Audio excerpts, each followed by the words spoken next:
Chicken आला, chicken कापून ठेवलेला आहे. अच्छा घ्यायला लागला चिकन. जस्टच पुजलोय मेहनाने मी कल्लोळमध्ये चिकन न्यायला. चिकन चला चिकन घेतलेलं आहे आमच्या मित्रांना. किती किलो आहे रे? 20 किलो चिकन कापून घेऊन चाललेलं. आता आचारी वाट बघत बसलेला आहे. मग शेड आणि ते आता जाऊन भेटू आपण. विधीपाशी आलो आता. चिकन घेऊन इथं आलो आम्ही. नियोजन चाललंय. शिजत टाकले.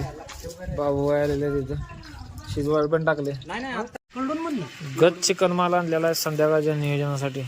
आणला कुठला कुठला मसाला आहे? तमालपत्री, हा हिरवा वेलदोडा, हा लवंग, हा यातच हा ह्यात ती बेजत ठेवलंय. यात हे अद्रक, लसूण, कोथमीर, पुदिना, पांढरं तीळ, हा खोबरं, हा कस्तुरी मेथी, हा. चटणी. आता ह्यात सगळं मी किती प्रकारचा मसाला इथं? जवळजवळ 28 कुठली बिर्याणी बनवताय आपण? ही आपण चिकन बिर्याणी बनवतो. चिकन बिर्याणी. ह्याला म्हणजे पुलाव म्हणते. तसा बिर्याणी म्हणजे दम बिर्याणी असते ना त्याला बिर्याणी म्हणते. पण गावाकडे आपल्या ह्याला पुलाव. त्यालाच बिर्याणी. डेकोरेशनचा सेट आलेला आहे. इंडियन आर्मीचे फौजी विधीच्या वाढदिवसाला डेकोरेशन करताना आणि आमचे पबजीचे किंग मेकर रोहित दादा हुलगे यांना पण विधीच्या बर्थडेचं सेलिब्रेशन चालू आहे. माझ्या साईडलाच बसलेले आहे. केक घेऊन केक कापायला. हा केक आणलेला विधीचा पब्लिक. हॅपी बर्थडे टू गाणं बघ चांगलं. Birthday to you, happy birthday to you, happy birthday to you, happy birthday to you. Birthday झालेला आहे. आपली दोस्त मंडळी आता जेवायला लागली ती. अक्षयबाई जेवायला लागली ती.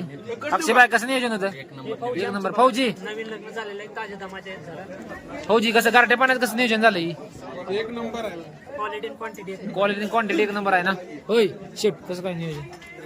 एक नंबर झालं. टॉपचा विषय शेट मोठं शेट एक नंबर नियोजन. क्वालिटी अँड क्वांटिटी एकदम परफेक्ट. तुमचं काय म्हणणं सचिन मध्ये कसं झालं नियोजन? आपू शेट कशी क्वालिटी आहे? यावं लागतंय. पांढरा रस्सा सचिन शेट पांढरा रस्सा कुठं आहे? पांढरा तांबडा रस्सा. जयंता कसं झालं क्वालिटी? एक नंबर. आणि बर्थडे कसा झाला? 20 गोल. आणि केकची ऑर्डर किती दिली ती रे? 25 किलो. जयंता एवढी ऑर्डर तू? कार्यक्रम सगळा झालाय. कार्यकर्ते सगळे जेवले. आता मित्रमंडळी इलेक्शनचा विषय काढून आम्ही बोलत बसलेलो आहे. आमचे राजूबाई आहेत, राहुलबाई, जयंत दादा शिकोडी करून आता निवांत बसलेले आहेत. तरी चला उद्या भेटू. Bye bye.